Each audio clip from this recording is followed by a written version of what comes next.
ज़ियाउर रहमान साहब, सर बहुत शुक्रिया वक्त देने का।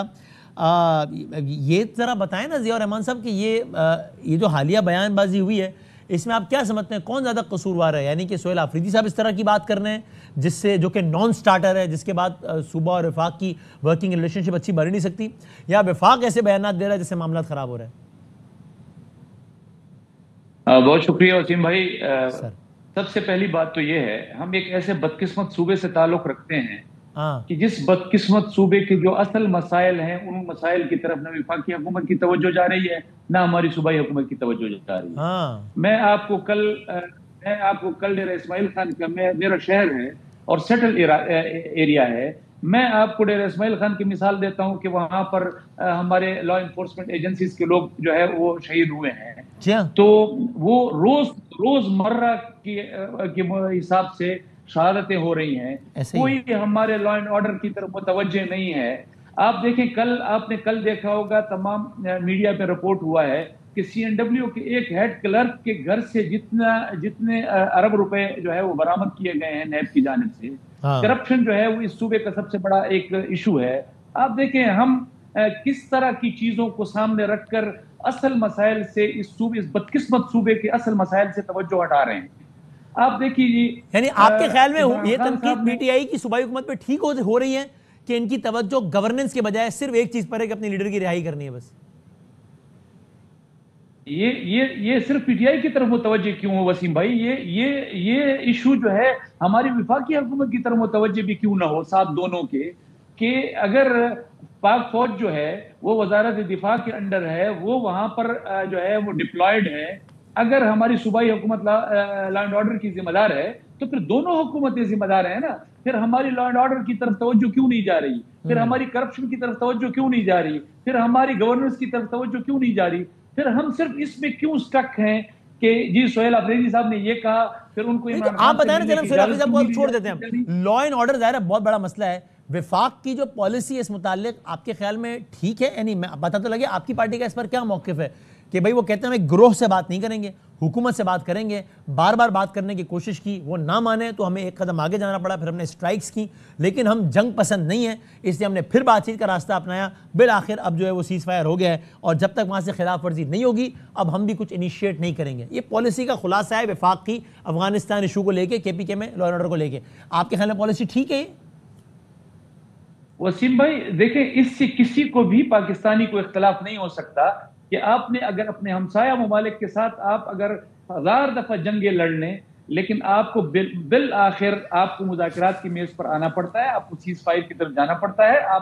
हमारा इंडिया से बड़ा तो कोई मुखालिफ नहीं है, लेकिन जब अमेरिका और सऊदी अरब और ये लोग बीच में पड़े तो फिर आपका इंडिया के साथ सीज फायर हुआ, तो अफगानिस्तान के साथ तो हमारे बरादराना ताल्लुकात थे। फिर इसी तरह से हम आप देखें ईरान के साथ हमारा जो हमारी पाकिस्तानी अफवाज ने वहां पे जाके एयरफोर्स ने वहां पे एयर स्ट्राइक्स की, उसके बावजूद आपको फिर मुज़ाकरात की तरफ आना पड़ा और आपने मुज़ाकरात के जरिए मसले का हल ढूंढा। सेम उसी तरह आपको अफगानिस्तान की इशू पर भी वही पॉलिसी अडॉप्ट करनी पड़ी जो जिस तरीके से मसाइल हल हो सकते हैं।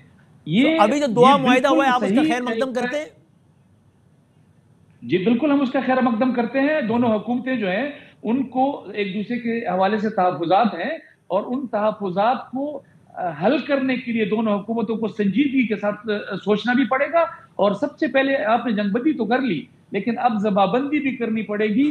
दोनों अतराफ से जिस तरह की बातचीत हो रही है, ये जरा इसको भी इस अंदाज में देखना पड़ेगा कि अगर हमने बयानात का ये सिलसिला जारी रखा तो शायद फिर हम एक और जंग की तरफ जाएंगे। दोबारा ठीक है, मैंने आपसे और भी बातें करनी है। अब जरा मैं राना एहसान साहब की तरफ जाऊं, पहले तो बताओ राना साहब, आप बताइए, आप कह रहे थे कि जो शौकत ज़ई साहब जब कह रहे थे आप उनकी तरदीद कर रहे थे, वो कहते हैं कान यहाँ से पकड़े वहाँ से पकड़े, वही किया ना जो हम सजेस्ट कर रहे थे कि भाई बातचीत कर लो, की ना बातचीत। देखिए, सबसे पहली बात तो ये कि बातचीत तो पहले दिन से हो रही है। हम अफगान तालिबान के साथ पहले दिन से राब्ते में हैं। हम तो उनको बता रहे हैं कि आपकी किन जगहों पे TTP मुतहरिक है और किस तरह पाकिस्तान के खिलाफ प्लानिंग हो रही है। यह आपकी रियासत है, आप हुकूमत कर रहे हैं अफगान सरजमीन पे, आप इनको काबू करें, आप इनको संभालें। और हम उनको एविडेंस भी देते थे कि ये सारी कार्रवाई, प्लानिंग और फिर ये इन्फिल्ट्रेशन पाकिस्तान के अंदर होती है। वो कहते थे नहीं ये जी आपका मसला है, हम उनको बताते थे और लगातार बातचीत में थे, लगातार मुज़ाकरात में थे, डिप्लोमेटिक चैनल्स खुले हुए थे। लेकिन जब वो उस चीज पे घास नहीं डाल रहे थे और फिर वो उस चीज पे जोर नहीं कर रहे थे, तो हमने फिर टीटीपी को जाके हिट किया और उनकी जगह पे हिट किया, और उसके अंदर फिर हमने बातचीत को, हमने एक तीसरा ममालिक उसमें डाल दिया कि वो भी आ जाएं, हम एविडेंस देने के लिए तैयार हैं क्योंकि हम ट्रांसपेरेंट हैं। ये बातचीत जो इन्होंने, ये पॉलिसी ये है कि आज हमने उसके हाउ इज अंदर it different from PTI policy? वो भी तो ये कह रहे थे। नहीं, पीटीआई ने टीटीपी के साथ डायरेक्ट मुज़ाकरात किए थे। वो टीटीपी के ना खिलाफ बात करते थे, ना वो यहाँ जनाजे पढ़ते थे हमारे शोहदा के। इनके पुराने चीफ मिनिस्टर ना नजर आते रहे, सिंपथाइज करते रहे इन्होंने।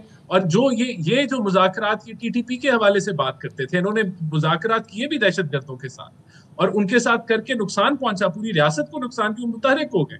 तो हमने तो जो बातचीत, ये कह रहे थे कि बातचीत करें, हम तो पहले दिन से अखवान तालिबान से बातचीत कर रहे थे। वो तो एक जमाने में पीडीएम की गवर्नमेंट आने के बाद आपने भी तालिबान के कुछ ग्रोहों से बात नहीं की? गुड तालिबान, बैड तालिबान, वो तालिबान जो ये मान जाए उनके साथ ये कर लेंगे, वो तालिबान जो नहीं मानेंगे उनके साथ ये कर देंगे। ये तो आपके दौर में भी हुआ ना।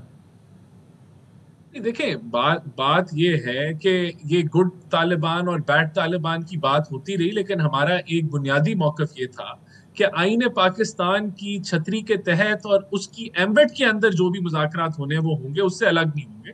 ये हमारा पहले दिन से स्टांस रहा था और हम समझते हैं कि अब ये जो मुज़ाकरात हो रहे हैं, हाँ। ये मुज़ाकरात तो जो अफगान तालिबान के साथ होते रहे, चलते रहे, लेकिन उसका रिजल्ट नहीं आया।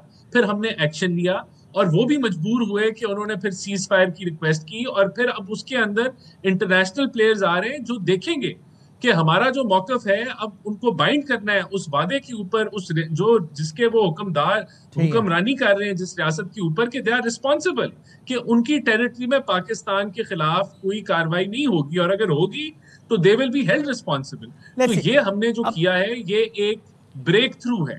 ये एक ब्रेक थ्रू है अफगान पाकिस्तान रिलेशनशिप के अंदर, और ये फोर्स करेगा अफगान तालिबान को कि वो जिम्मेदारी का एहसास करें, अपने इलाके को कंट्रोल करें, और अगर कोई कार्रवाई पाकिस्तान के खिलाफ हो रही है तो उसके ऊपर वो जिम्मेदारी करते हुए एक्शन लें, और अगर वो नहीं लेंगे तो फिर पाकिस्तान जो है वो बिल्कुल अपना पॉइंट प्रूव करेगा, साबित करेगा कि ये जो इन्फिल्ट्रेशन पाकिस्तान में दहशतगर्दी है ये कहां से, अफगानिस्तान से हो रही है, और फिर हम उसको साबित करने के बाद अपना हम कार्रवाई और सही, उसमें हमारा मौके बाज है। ठीक है, अच्छा अब मैं